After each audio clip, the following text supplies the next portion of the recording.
The Fallout 3 DLC is a mixed bag of 5 very different types of games and game inspirations. Compared to New Vegas, it's not as interconnected, but it does try some things. Notice a lack of new. There's 2 large dungeon runs through some relatively alien environments, one being a squad-based shooter and the other being an ordinary dungeon set outside of the setting. Then there's an island swamp setting exploring more niche elements of Fallout, which is almost a pattern across Bethesda games. There's some quests set in a hub and tiny open world. Lastly, but first to run through, is the epilogue. We've got people down here. You, check that equipment. The 2 of you. The Enclave has retreated. We have a location isn't going to help at all. We have You enough. mean comatose? After all this, to be left in a state like that? It's been about 2 weeks since I didn't explode. Before the Broken Steel DLC, the main character perished when activating the Purifier. It's supposed to be some sort of Alpha and Omega reference, but as far as biblical analogs go, I prefer Halo. Really, I don't mind a character dying at the end, but after the unexpected height of success of Fallout 3, DLC and a continuation of the character was inevitable considering the writing accolades the base game earned. That being said, I don't think any of the DLC is particularly poorly written. At least it's marginally better than the base game, except for maybe the pit. Anyway, before I assault the Enclave, I go and get some more bobbleheads. They're not required, but I want to keep things interesting even if it means going through some tedium to get them.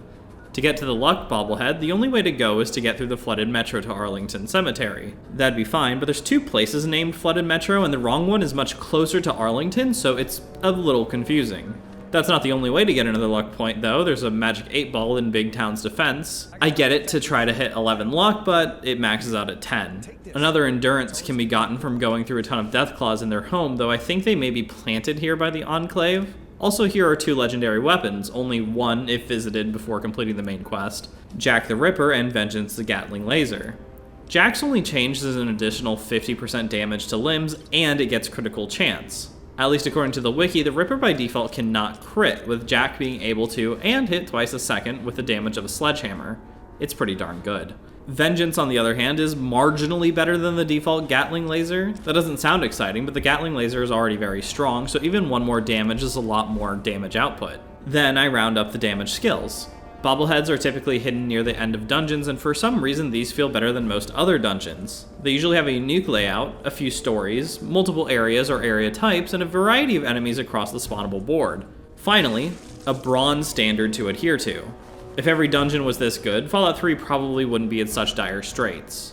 Dunwich, one of the better dungeons, isn't that compelling even. It has only 1 enemy type and not much loot, but the environment really helps keep me going. Long dungeons in general are also underrepresented. Most of these dungeons take less than 10 minutes of grinding through enemies that can't really touch me, so getting really stuck into something would be much more appreciated.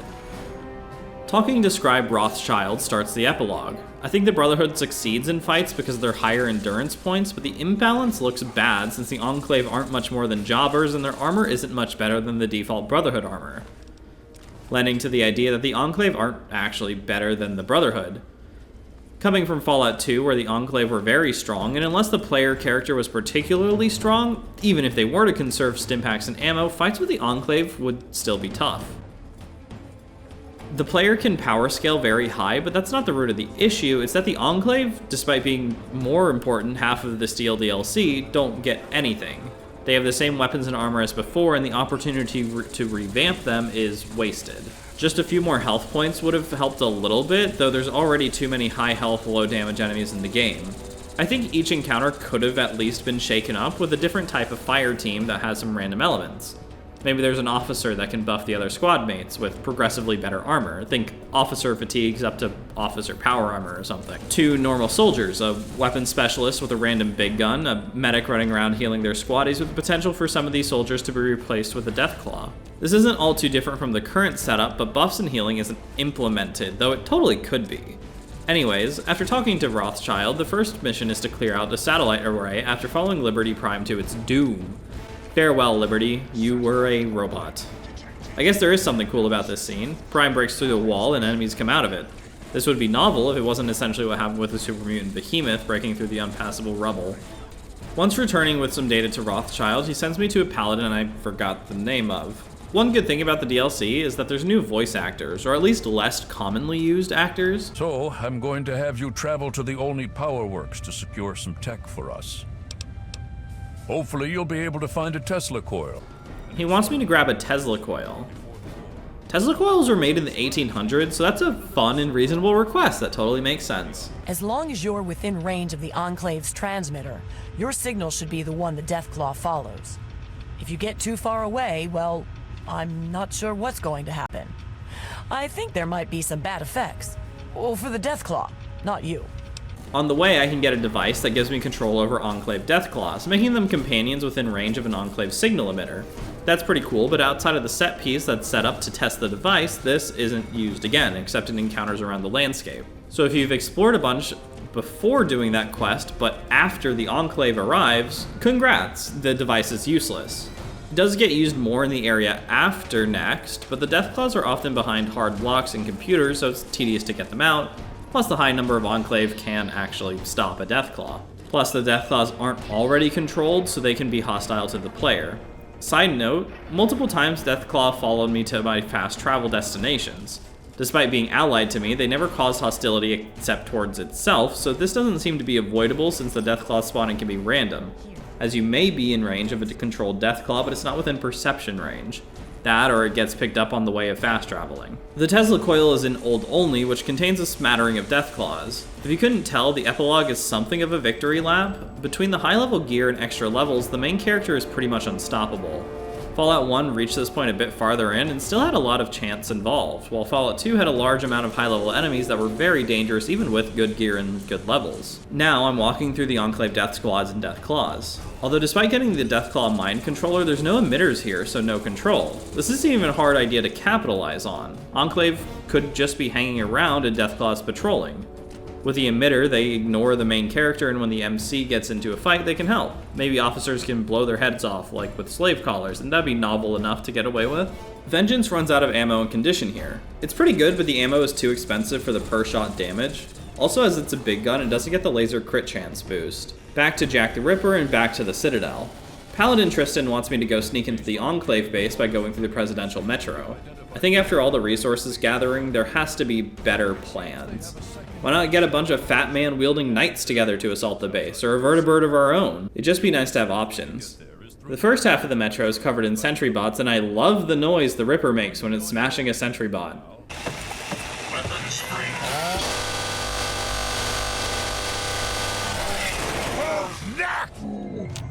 The second half is covered in ghoul reavers that bug out. I think it has to be some sort of locational bug. Either they spawn on too low of a Z, or there's a bug with their armor. There's tons of documentation on the bug, and ghoul reavers are brought up in most reviews, but the actual cause isn't clear. Also, the science check to convince the VI to ally with their robots to me is silly, since it's just a phrase, not a password or a hack. It's literally saying, give me the highest clearance, and it's done and dusted. Only to authorized personnel. Please identify yourself.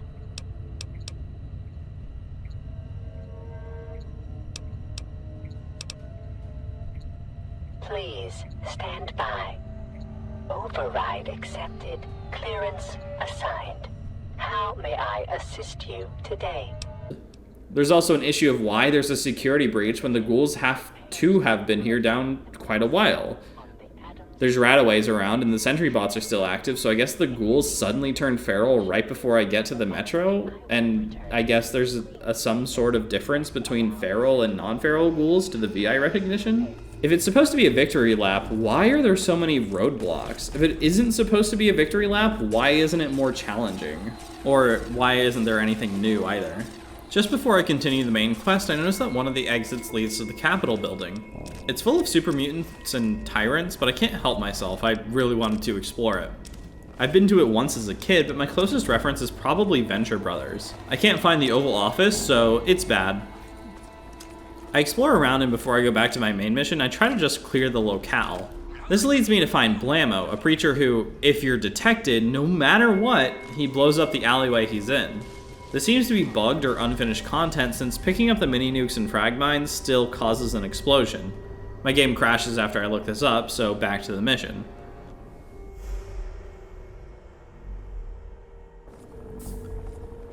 Once I take the train to the Enclave base, which is defended surprisingly little as the main obstacle is feral ghouls, the Brotherhood drops a Tesla cannon. This sounds downright awesome, but it's extremely mid. It can only fire once with a 3-second reload and doesn't outright kill the harder armored Enclave troops.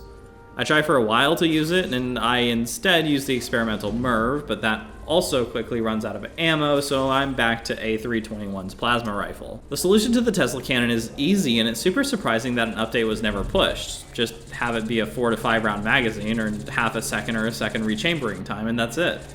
Something that adds salt to the wound is that an alien pistol can be found in the base with not much ammo, but it wipes squads quite easily. The base isn't too bad, but again, my standards may just be too low. There's energy barriers that require a skill check to pass or can be blown up. Another thing I realized is that there actually is damage buff skills, but only for unarmed and explosives. Mowing through the base reveals basically no valuables, no pre-war books, magazines, bobbleheads, legendaries even, so I guess this is intended to be a Call of Duty mission. The goal is to blow it up using the Enclave satellites. That's not actually planned, it's only a guess that can happen by the scribes. It'd be neat if there was a worse option in case the satellite computer was missed, like blowing up the engine by pouring FEV into it. The Enclave is also pretty lacking compared to their appearance in Fallout 2. I probably already said that, but I want to go deeper. I think there's a large amount of potential in bringing back the Enclave, although it is a bit of a nostalgia grab. I didn't expect it because I've played before, but after 2 it'd be really nice to see more Horrigan-type figures. FEV mutants that worked out for the Enclave. It'd also be nice to see Colonel Autumn more and get an explanation to how he lived through dying. Plasma casters, advanced power armor Mark II, sniper laser rifles, and better miniguns are all lacking and something that I'd like to see the Enclave equip and even expect in this DLC. The Enclave also has no prisoners, which you think would be the only other possible way for them to get recruits. Despite them having bases, there's also no notice of a population center, no Enclave civilians, and hardly any women, they're all scientists. I think they do have cloning, but I have no evidence of that. They're just sorely lacking.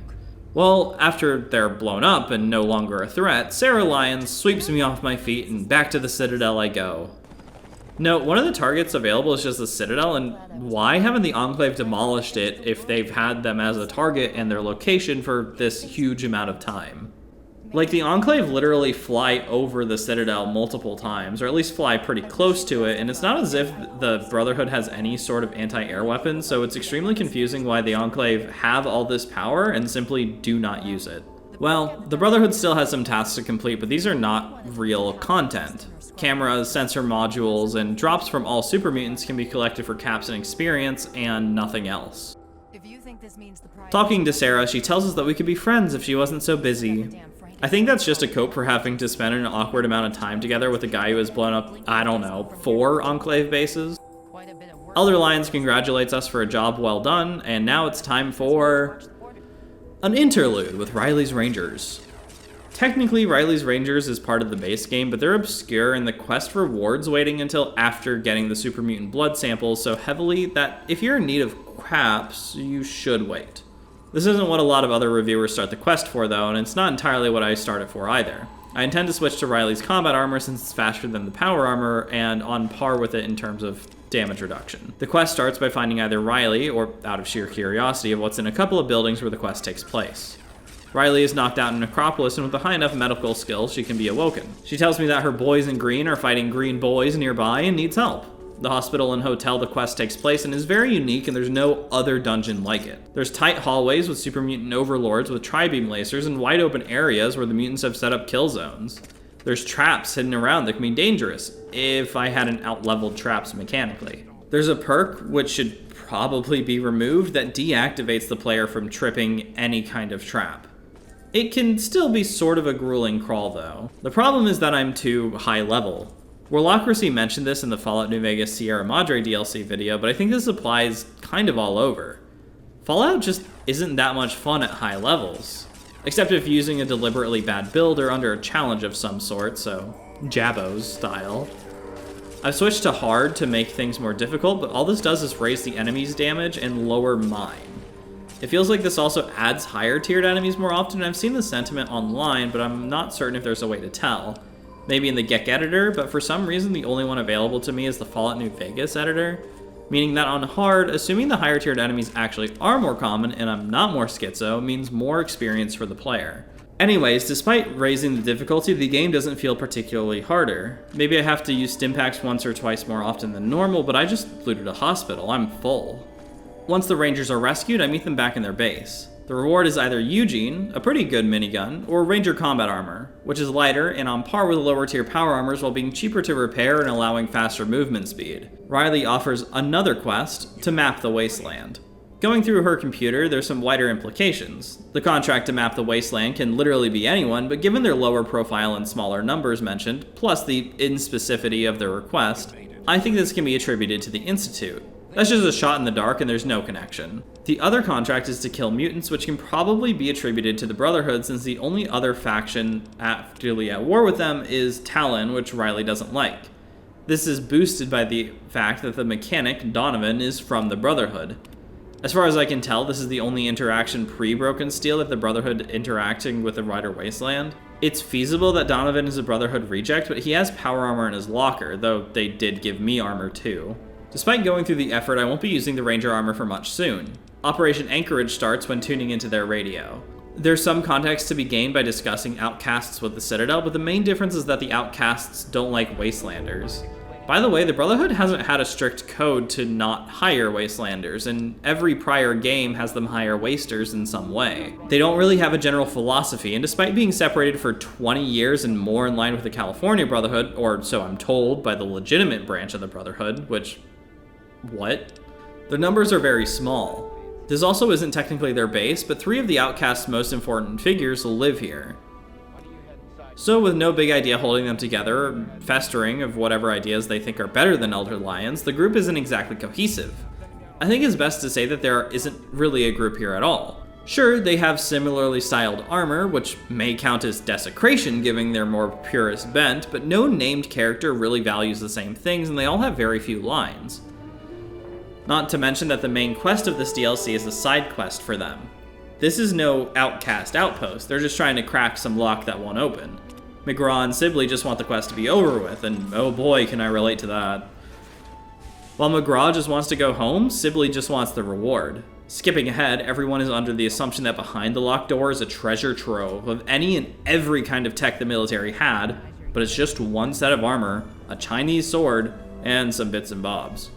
This causes a mutiny of Sibley's squad because, well, he's kind of right to be angry at McGraw. They've been working for months to get the door open, more time and blood dedicated to finding a Pip-Boy owner in the DC wastes, when that time could have or should have been spent bolstering their own numbers or doing whatever the Outcasts do. The problem comes from McGraw not breaking his promise about letting the Wastelander have a little bit of the armory. When there's only a paltry reward and it's given away, I'd probably be angry too. While you can kill McGraw and Odin, they're the good-coded and therefore correct quote-unquote choice. Siding with Sibley, which you have to be an active participant in the fight he starts, he'll be hostile. There should just be an option to let go of the reward and hand it over for good karma or something, but the quest needs to change from the ground up. The main content is an underdeveloped VR game about the lead up to the American liberation of Anchorage. It's sort of a war movie, but I think this is really where influence from Call of Duty shines, though it could just be Saving Private Ryan and other World War II media influencing it too. Well, not exactly. In an interview with Jeff Gardner from Eurogamer, Mr. Gardner was the lead producer for the Fallout 3 DLC. He says that he wants more traditional gameplay.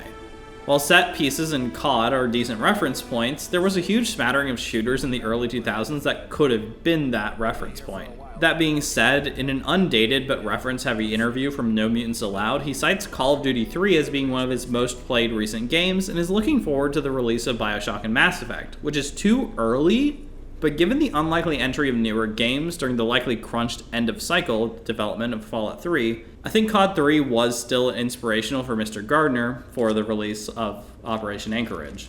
Anyway, if you die in the game, you die in real life. Since this is a linear shooter taking place in the American military, the two subjects are combat and Americana. Combat is bad. I went over the statistics of it in the previous video.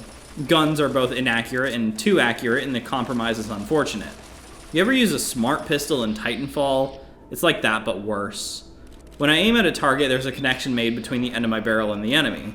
Aiming away can still have my weapon spray towards them just as accurately, just at an angle which can be jarring.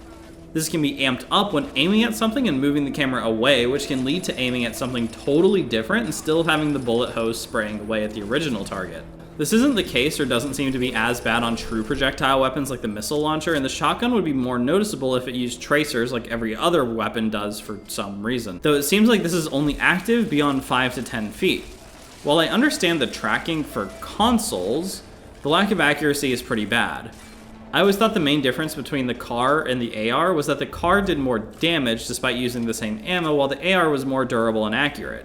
Turns out it's only more durable. Well, it also reloads a little faster. It may be more accurate technically, but most enemies have a large silhouette, and with bullet tracking, it's hard to identify outside of extreme cases. Design-wise, the weapons are all over the place, but mostly on the bad or weird spectrum. The combat shotgun is a Papasha, the AR is a G3, the CAR is a Type 56, with most other weapons being unique to the FallOut series like the 10mm hunting rifle. I can't be the only one who thought it was actually super weird for there to be such a high amount of mutants using CARs, considering Fallout 3 takes place on the East Coast 200 years after the war.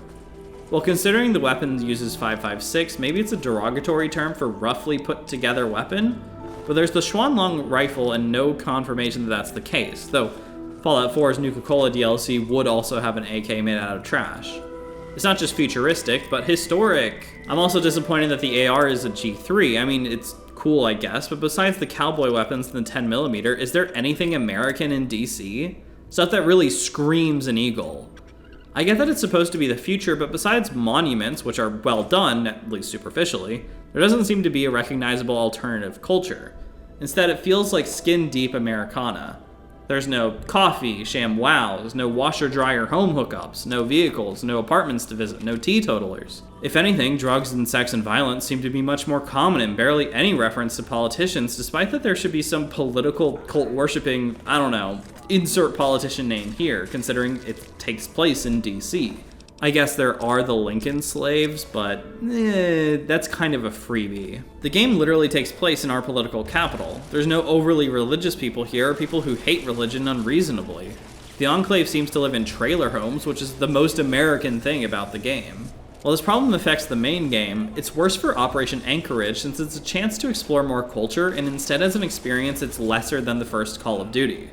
The Russian analog in the Fallout universe is China, which America has had a pretty big history with already. America had been involved with China longer than Russia, primarily with the Unequal Treaties Boxer Protocol, but only really got involved with Russia with the Alaskan Purchase, which came a little earlier but didn't garner any communication, with the next interaction being World War I and some aid to the whites. It took probably until Nixon for Americans to view Chinese as respectable, and that's with China being friendly. With them being an enemy for over 100 years, almost 200, people are going to get inventive. The point though is that the American military is so generic, and some edge to them would be a silver bullet to that problem. The armor doesn't even have American flags, the soldiers aren't palling around, there's a couple of audio logs from one guy about how he misses his girlfriend, and overall it lacks character, personality, soul, whatever works for you. It's supposed to be a simulation or video game, but either way, it's severely lacking and sucks eggs. If it's a simulation, it doesn't cover enough combat, it misses the opportunity to do anything. I was gonna suggest something specific, but it misses everything that a simulation could do. If the software is supposed to be a video game, it should be more gamey. It should have more set pieces like Liberty Prime, more power armor, and player wearable power armor. Also, the way the lock works, I think there would be armor in the VR to get a feel for it, but that's not the case. Dungeon-wise, it's a straight line. Healing and ammo pickups are relegated to basically checkpoints with grenades, missiles, mines, and gas rifle ammo. Grenades are fine, but the rest are pretty bad. The missile launcher is gained far too late in the VR and really should just use ammo pickups. The individual rockets are limited in number, the rocket launcher isn't good enough to warrant that. Enemies charge too quickly, and you're given a few companions, so mines and general explosives are bad. The Gauss rifle is right in the middle and taken away soon after. This may be a glitch since Gauss rifle is still placed after it's taken away, though this seems to be a bug, says the wiki. The coolest part is the section with selectable teammates. Soldiers with either missiles, snipers, grenades, or assault rifle can be selected, or a sentry or Mr. Gutsy bot. The best loadout I found was 2 Rocketeers and 2 Infantrymen. They soloed or nearly soloed every mission. The robots have either low health or make bigger targets and sometimes get stuck on terrain. The bad part is the loadout selection.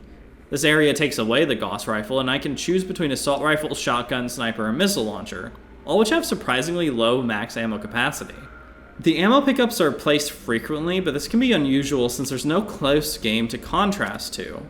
COD, you walk over guns to pick up ammo, Halo the same, and normal Fallout gameplay requires looting, but an ammo dispenser probably comes closest to Half-Life with the wall dispensers or Bioshock with the Circus of Value. Where Half-Life's dispensers were very far apart and often lifesavers, that was also the whole game. Operation Anchorage makes health and ammo trivial and annoying. I guess ammo pickups were already sort of annoying since that's after every fight and on many corpses, but there were often other valuable nuggets, or the option to run through a dungeon once to kill everything then loot, or ignore corpses entirely to get treasure chests. I don't have a good place for this, but I noticed it during Anchorage, so it shall be. Headshot damage is too pitiful. Headshots do extra damage, maybe 1.5 times, but seemingly less than double. This is worse if the enemy has a helmet, but that's a good thing. Personally, I think it's fine if headshots aren't outright kills, but the damage is far too low. 4 to 5 times it would be better. This criticism has been mentioned a few times. I wrote this right before hearing an Assault Factory video. But Fallout 4, New Vegas, and Starfield also suffer from this problem, so it hasn't gotten through Bethesda, and I also think most people come at it from the perspective of a headshot should be an insta-kill, when it should really just do a lot of extra damage. What's funny is that in Fallout 1 and 2, you can one-shot death claws with a critical headshot, or eye shot, but that seems to not be possible in FO3. I just wouldn't expect that the game, more focused on visceral action and being in character, has less excitement in combat with few exceptions.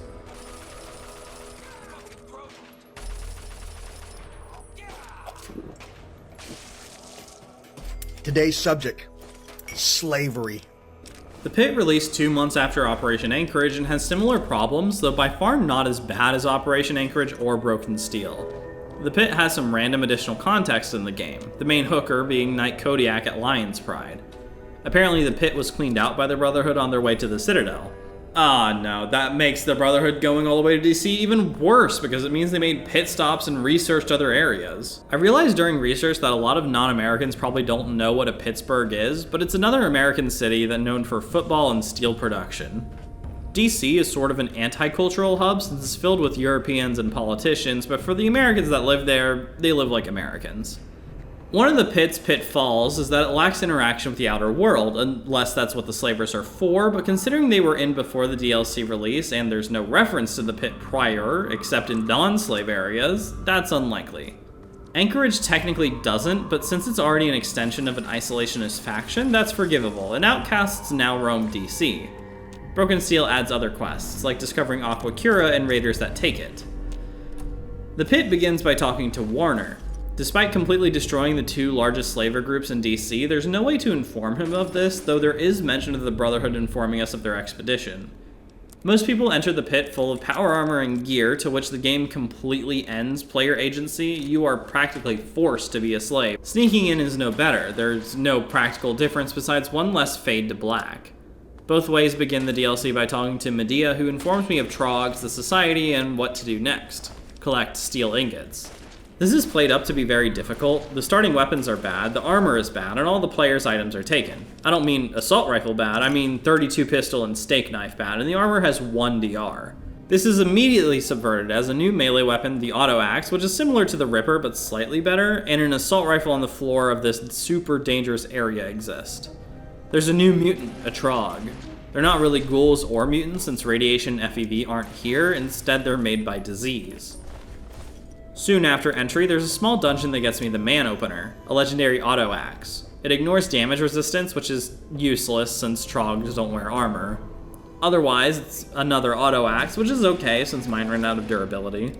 There's also a new armor here, Gamma Deflector armor that helps slightly with radiation resistance. The big problem though is that the Pit is just sort of not exactly linear, but there's not very much to do, as it's a lot of just killing and picking up steel ingots.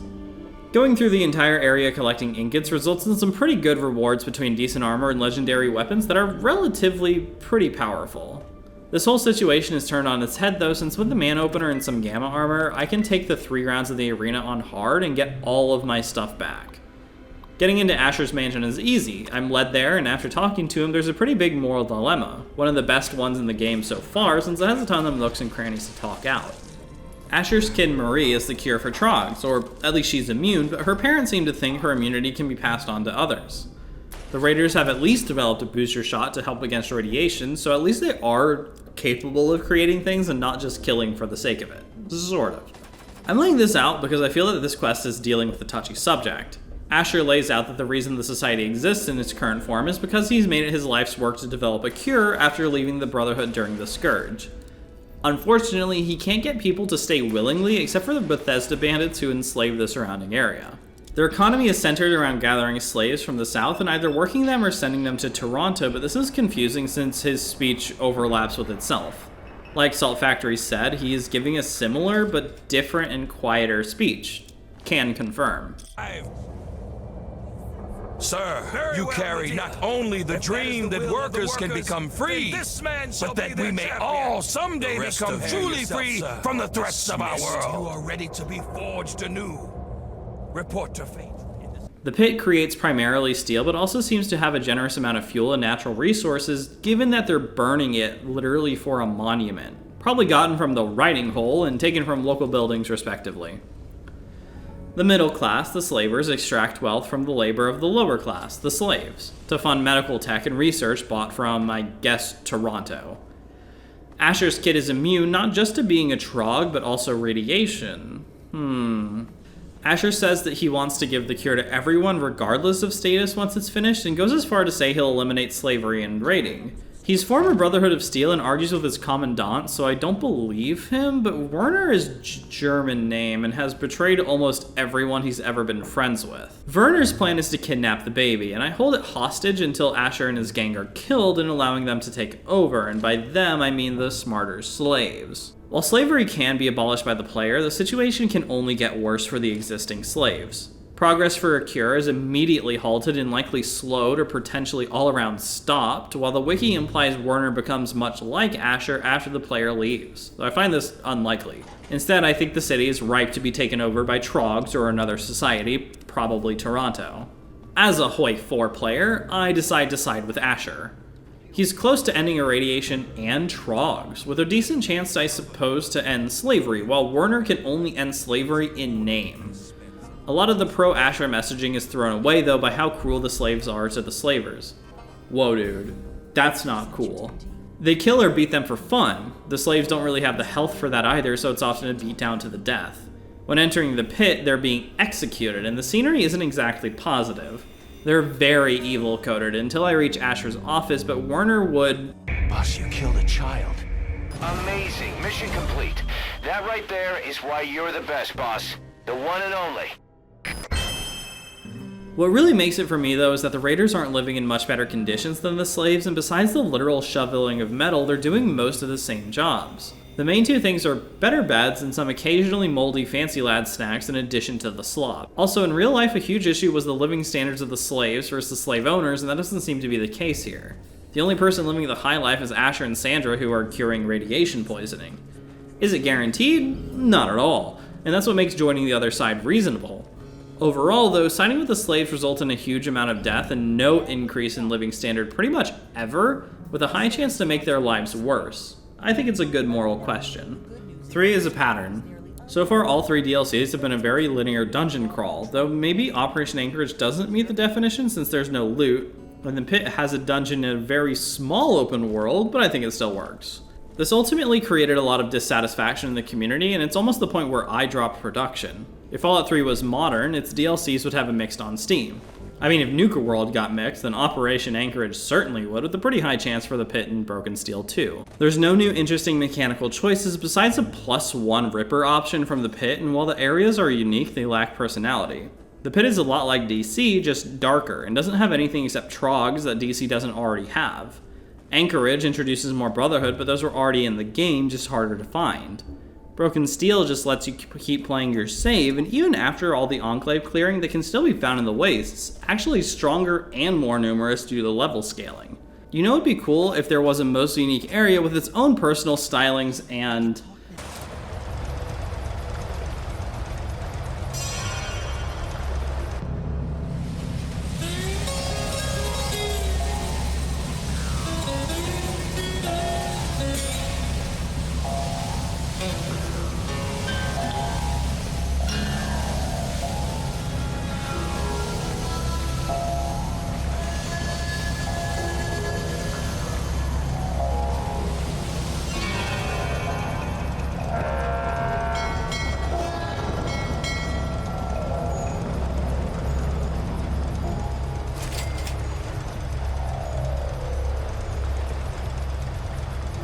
Point Lookout came from probably a lot of either bitter passionates or leftover world designers with little to do in the previous DLCs.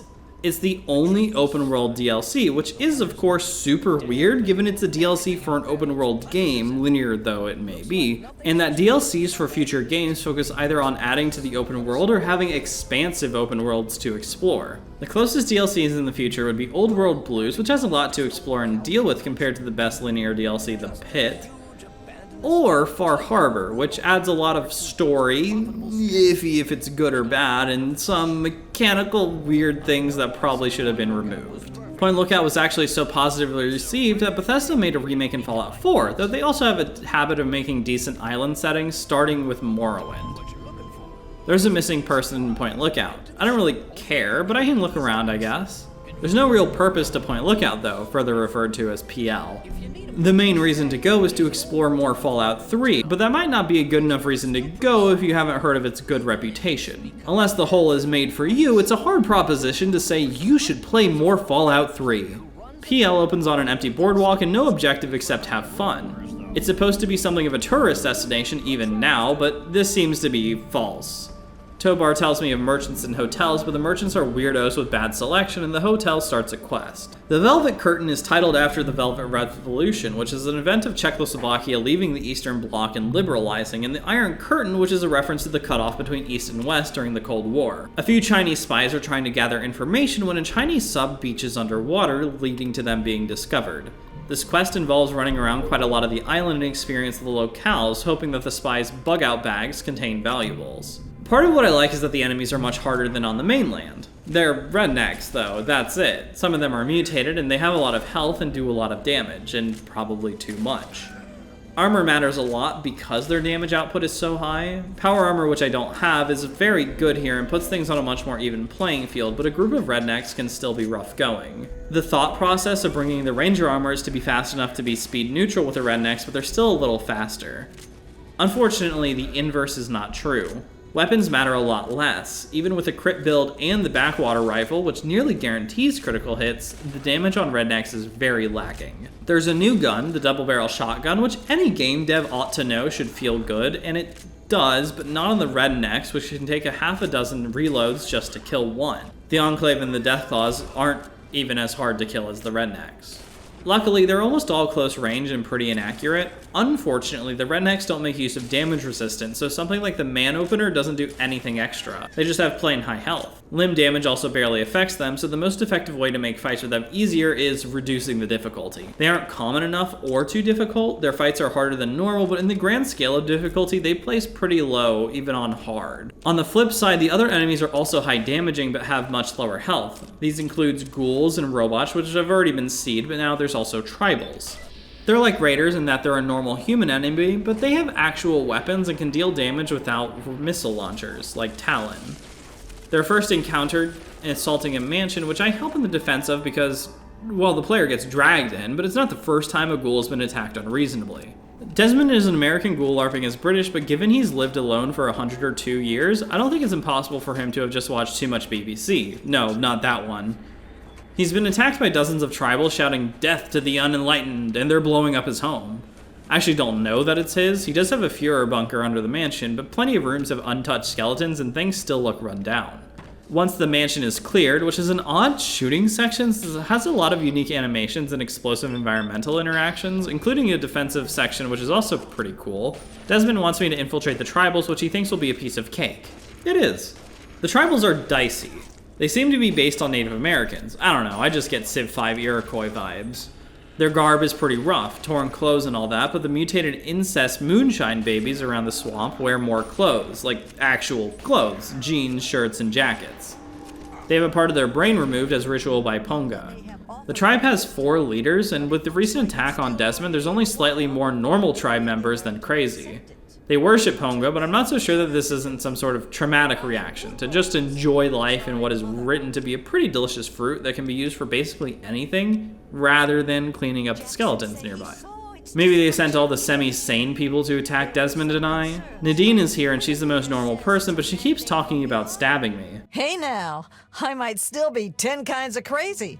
You don't even know me, and you can't tell just from looking. I could be friendly till she stabs you in the neck kind of crazy. Then where'd you be, smart Alec? All surprised and stabbed, that's where. But I'm not a vegetable, so I'm sane enough. The rest weren't so lucky when they got their heads cut open.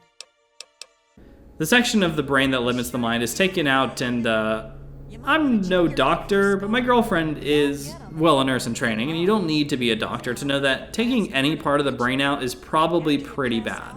There's not even a good reason for this, like some sci-fi reasoning that makes it super cool, but removing that part does nothing. Maybe it lowers the player's level of intelligence or something, but I guess it really wasn't needed. Potentially, this is to increase the use of the signal that Calvaire exerts on the tribals, but it'd be nice if there was something that affected the player, like lowering a point of intelligence or charisma or something. Jimson, the security guard I guess, sends me on a vision quest to the mother of all Ponga fruit.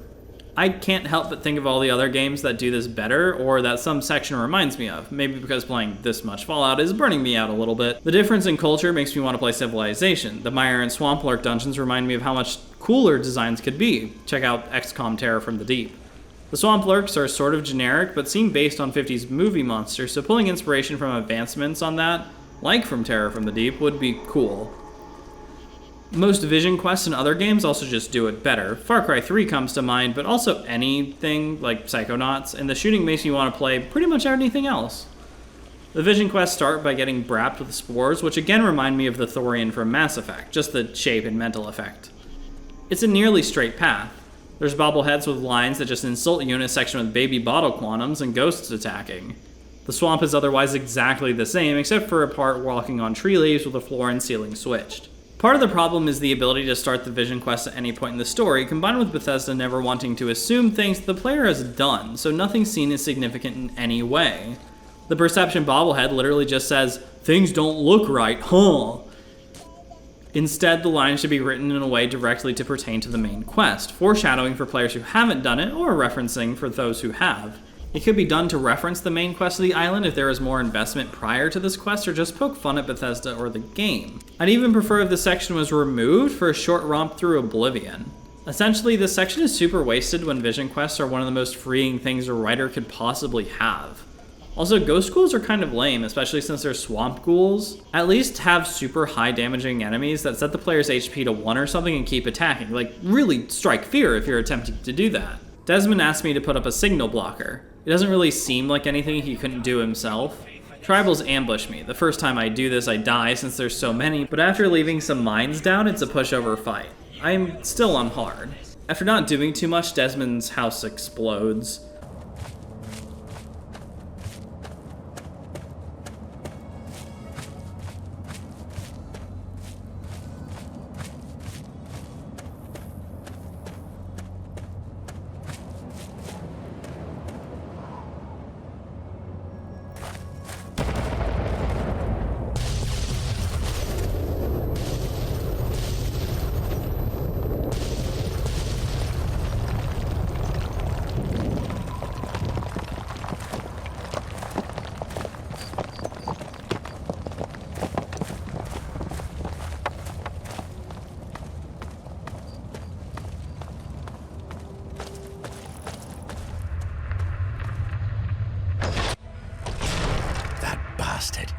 That bastard. He killed my pups, nearly killed me. For what? He doesn't have the body to fucking do it himself, so he tried to blow me up. Me? Well, this ends today. Desmond Lockhart will finally win out. I know where he is. He overplayed his hand this time. You and me are going to walk in there and end this.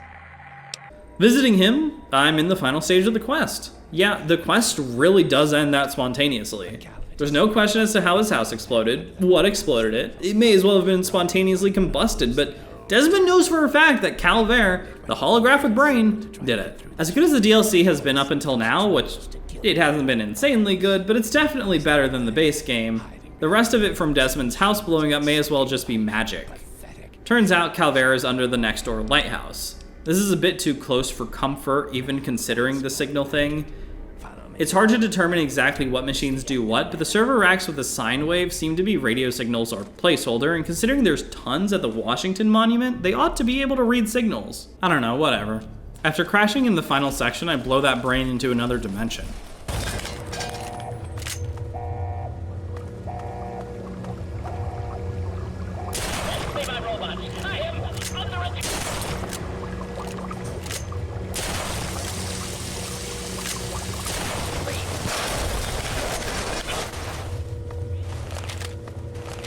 At last, the world is rid of that sniveling, disgusting, arrogant brain.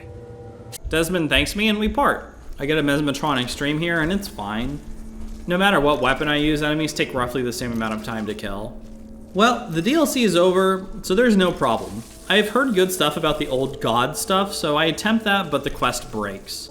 In Blackhall Manor, which you probably wouldn't be able to find without Explorer or a high load radius, Obadiah Blackhall wants me to find a book. Leaving his house, some rando tells me not to do it and meet her once I have that book. The actual dungeon is odd.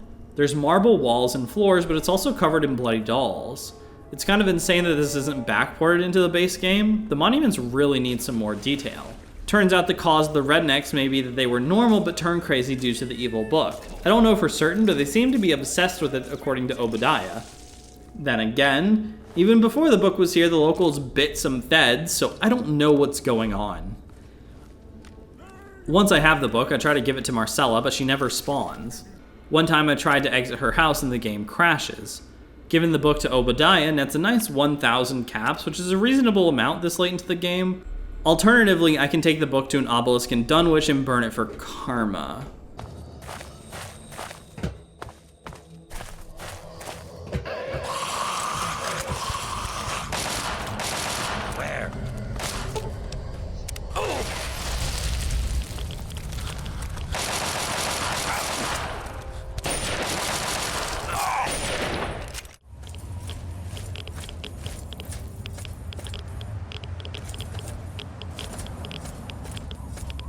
Aliens. Mothership Zeta is the last DLC and starts when walking nearby a downed UFO. I could not finish Mothership Zeta, and for that I apologize. I played through it multiple times in the past, so I still have an opinion, just not footage. It's not very good. It's full of aliens which have less health than rednecks, but are often met with shields and high damage weapons. Even after equipping the geeked out power armor from Anchorage, the aliens still deal a ton of damage, and they feel like they take a lot too. I'm using a legendary flamer and sword. I was gonna make a joke about how I'm using toys with large names, but I have no idea what I'm supposed to expect from the weapons I'm using anymore. It's a very tight, and there's not much exploration to be done. How much of a stab in the face it must have felt to go through 2 dungeon runs to a pretty massive in comparison expansion, back to an extremely long dungeon run fighting 2 enemies, aliens and drones. This is sort of what I asked for, but Anchorage and Broken Steel both had more enemy variety. On the way to the end, there's a few characters, other abductees fulfilling mechanical roles. Mechanic, medic, door opener, and cowboy plus samurai being soldiers. The last 2 do their own thing, but they're all one note. This DLC also gives a 3rd chance to blow up Megaton. Actually, even without playing the DLC, that's probably most of what I was gonna say. I'm sort of burnt out. Mothership Zeta is often the worst rated DLC of Fallout, but I think that goes to Broken Steel for making me continue to play the game. Zeta can largely be skipped and it's not canon anyways. Maybe it's death due to low expectations, but Zeta isn't really even playable. It's killed, I think, almost every single one of my PC playthroughs. So, due to it just being buggy, it's harder to objectively rate, or rate at all, but as a combat-focused DLC, it's easy to say it's bad because who wants more Fallout 3 combat? Waiter, more damage sponges, please. Borderlands can get away with it because combat takes a while, but it has a lot of facets. There's skill-based and luck-based criticals, unique damage areas, damage types, abilities, and often at least one other player, not to mention just decent style and coloring. It also rarely crashes, and a much better or at least more understandable skill and perk progression system that all pertains to the main loop of the game. Fallout 3's extra levels make the game worse. Higher tier enemy spawns are much more common while the player, at least me, is already at 90 on almost all of my weapon skills with only the most marginal increases available. With no perks increasing damage from the 20 to 30 level max, you and enemies gain health while damage stays the same, extending combat without adding to it, and the same goes for difficulty. It's not hard to hit extended maximum either. This can be easily done in the main game. I hit 24 before finishing the Purifier, and 30 by the end of Anchorage.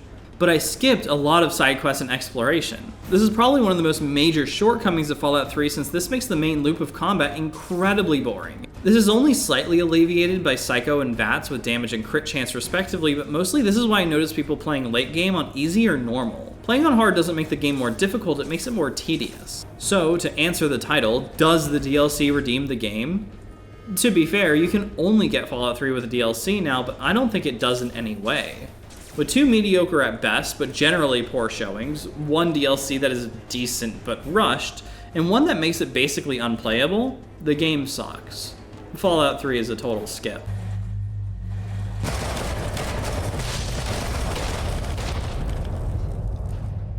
Welcome to another section of Can You Eat Fallout 3?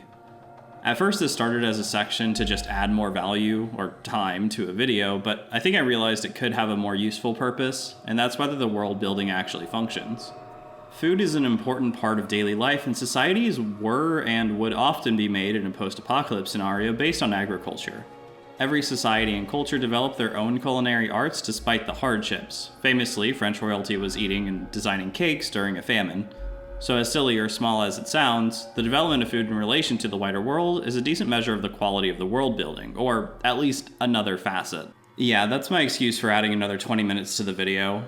Anyway, for this I'll be making Mississippi Quantum Pie, notable for being the reward for collecting 30 Nuka-Colas, and I'll be making Slop, notable for being a state-regulated cannibal meal in the pit.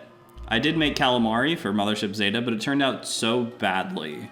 Unlike normal food, overcooked squid is nauseating, and I performed that cook generally poorly. The Mississippi Quantum Pie starts by making the crust. It calls for chocolate cream cookies, which most likely means Oreos, though Principes would work fine as well, or Princeps. I used 12 instead of 20 ounces since I had a smaller pan than required, but the rest I kept the same except for forgetting to buy a few things. Mix in 2/3 cups of walnuts and 5 tablespoons of butter to the cookies. The recipe wants the crust to be put through a food processor, but I don't have one. I start by trying to hand crush the cookies, which sort of works, then running it through my blender, which doesn't work, and lastly putting it in another bag and crushing it with a rolling pin, which mostly works. Push the crust into your greased pan to form the crust along the bottom and sides. Parchment paper is asked for, but I didn't have any. Bake at 375 degrees for 10 minutes. Celsius in the description. Next, make the pudding. Mix 2/3 cups of heavy cream, I used heavy whipping cream, which is basically the same, with 5 egg yolks in a bowl and 1 cup of sugar. Then heat up 2 cups of milk in a saucepan with 3/4 of a cup of cacao powder. I had about half a cup, so I added a full cup of chocolate chips instead of the asked for 3/4 cup. I didn't have cornstarch to add to the eggs, and it's not needed. This way it'll just take longer to set. Whisk the chocolate constantly. Once it's mixed and heated, the mix is noticeable for there being no powder on top of the liquid, and the heat will add a couple of bubbles, but don't boil it. Add a half cup of the egg mixture, mix, then another half cup, mix, and mix in the rest if there is any. Turn to boil and continue whisking until it becomes just solid enough to cool into a pudding. There will be very little resistance to the whisk. Once it's cool, pour into the crust and let cool for 8 to 12 hours, and definitely 12 hours without cornstarch. For the frosting, mix 1.5 cups of whipping cream, some citrus extract, the recipe calls for lemon and orange. I had leftover quantum syrup, which isn't called for in the recipe, but I think should be. But this added nothing, and even with double the extract asked for, didn't help much. Add 3 tablespoons of confectioners, powdered sugar, or 4 like me, and start mixing. Technically you can do this by hand with a whisk, but this can be tiring. If it's not blue enough with the syrup, which it probably won't be, add blue food coloring. Wipe on the pie, and done. This is pretty easy, but not only could you not make this in Fallout 3, but it's sort of not great out of universe. I left out a lot of butter, cornstarch, and you don't need those to make a pudding. It's incredibly high calorie and sickly sweet, so kind of like a normal pie. There doesn't seem to be any chocolate or nuts in Fallout. There's a chance to get these scavenged, but it also comes from a pretty bad place, Petrova's house, which is sandwiched between raiders and deathclaws, so there's not much chance for non-existent chocolate scavenging. The frosting is just about the only thing that could be made, but only if the good stuff hasn't been scavenged, and it certainly has been. What this needed to be was a sweet mincemeat pie, something like mutfruit and Brahmin with a quantum syrup, or a clotted cream with quantum syrup. Instead, it's a chocolate pudding pie, eager for you to get sick of sugar. It's a pretty big missed opportunity from Victoria Rosenthal in the FallOut cookbook, which was likely looking for something very American in one of the most European cities on the continent. Like, it's from Mississippi, and why would anyone in the FallOut universe in 2277 even know what a Mississippi is? The pie in game is made of quantum flour and vodka, which is kind of nonsensical, but far from impossible. Something more accurate would be a blue fruity tart, which is yet another missed opportunity. There's not much in game about it besides it having the same sprite as noodles, and it notably being made up of trogs and dead man flesh. I was inspired though to make something sloppy, a modified Dublin caudle, which I called Pittsburgh caudle. This turned out pretty bad. Plenty edible, but not exactly appealing due to altered prep methods and substitutes that did not work out well. This probably mimics Slop better, but that wasn't exactly my goal. First, flay and slice a sweet vidalyia onion. I grated it since my girlfriend doesn't like onions, so I tried it as a solution to avoid that while still getting the taste, but I recommend against this. It helped to lesser the final result, and you'll see why. Then dice 7 strips of bacon, thick cut, and I used thin. The recipe I based this on was Irish, so bacon may refer to something different. Then cook the bacon. While the bacon is cooking, chop a bunch of potatoes, 1.5 pounds. 1 or 2 will do if you like or hate potatoes. Make sure to wash them since the potato skins are going in. Once the bacon is soft and not crispy, which it really can't be since it's laying in its own grease, remove the bacon and fry a pound of sausage. For the original recipe, it calls for Irish sausage, which is small, and you're only looking for bacon fat to brown the outside of the sausage. Each side takes about 2 minutes since you're not looking to cook it through, just adding color and flavor. The recipe says that Italian sausage could be used, but I recommend against this. Northern European-based recipes make a lot more use of outer spicing rather than inner spicing. I'm sure there's a better word for that. While Southern Europeans make more use of inner spicing. This can lead to conflicting flavors and overcooking herbs. I wanted bratwurst, but I couldn't find it in 3 stores. Turns out it was just moved to the frozen section instead of the meat section, but c'est la vie. Anyways, once the browning is done, remove the sausage and add the onion and 2 cloves of diced or minced garlic. Add 3 tablespoons of flour. I'm looking for the onion and garlic to be covered in it so that it can better absorb the grease and flavor of the bacon, but this would work better if the onion wasn't minced, as rather than having its own flavor profile as a stew ingredient, all the flavors are now mixed in with a pound box of beef broth. If there are clumps, whisk them out. Let that simmer, and while, chop some parsley. Make sure to get the stems out. Now slice the sausage. If it's thicker sausage, slice it thinner. For small sausage, like Irish bangers, 3 or 4 slices will do. Medium thickness, like Publix Italian or bratwurst, 7 or 8 bits will do, and any thicker, 10. But those would probably have to be huge. Warning, I did the next step wrong. You should pour the stock into your slow cooker if you're using that method, just in case you're following along. Then add everything in thirds so as to create layers. I accidentally didn't show this, but add water or maybe broth up until a food is an inch above the waterline. Because this is a slow cooker dish, I messed up and made it in the pan I was cooking in. I then poured it not very carefully into the slow cooker. Cook for 8 hours, but at the 7.5 line, or after, add salt and pepper. I didn't take a photo of the after, but it wasn't unappealing and reminded me of a very different method of preparing beef stew. There's a few issues that I went over, resulting in a slightly bitter dish flavored like nothing in particular. The long cooking process makes a lot of the smaller things blander, and the general onion flavor isn't strong enough to come through. Solid 4, maybe 3.5 out of 10. Making it correctly or good would result in a pretty nice, low-calorie meal in a quantity available for a week if you're meal prepping. However, me doing this wrong, it resulted in something pretty bad. Now, could you eat this in FallOut? Well, I kinda designed it to. You can be a cannibal, but assuming there was any kind of agriculture going on, which it is in some places in the Virginia Commonwealth, you could. There are potatoes, Brahmin, and the only notable thing lacking is pig and onion, which I suspect aren't explicitly said to be in, but are in FallOut. Now that I think about it, it's really surprising that Emil has managed to go 3 games without making an epic bacon reference, which is good since FallOut doesn't have pigs. Which is itself weird since wild boar populations would likely be running wild and there's a general lack of protein available. The hard part would be fattening up Brahmin for lard or getting a bacon substitute. However, Pittsburgh is feeding on scavenging and bodies, which, now that I think about it, is another missed opportunity for some sort of recolonization or retaking aspect. Clearing out old or destroyed land to farm measly grains from harder to control outer regions are more demonstration of science through hydroponics and burnt out buildings.